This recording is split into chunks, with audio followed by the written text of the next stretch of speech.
talk about this idea of the importance of following your heart and trusting that wherever it's leading, it is leading you somehow in the perfect way, even if it doesn't make any sense. So here's an example from my own life where that proved to be true. Right after the book Infinite Jest by David Foster Wallace came out, I read it twice, which is insane because it's a really long book. And I wondered, like, what is wrong with me? Like, why am I reading this twice?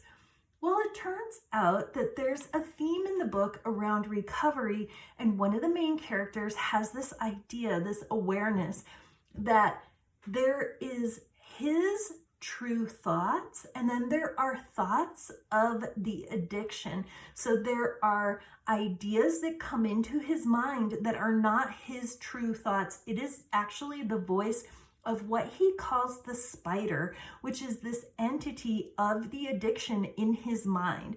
And he knows it's a spider because the spider's trying to get him to do the thing. That's what the spider does. So fast forward several years later, and I've developed my own really crushing drug addiction where I had done all kinds of drinking and drugging and things like that in the past, but I got hooked on this thing that was very hard to quit. I ended up realizing during one of my relapses, oh my God, it is the spider. And once I saw it, I never unsaw it. And I got free and I never relapsed again after that because I was able to discern the difference between me and the addiction.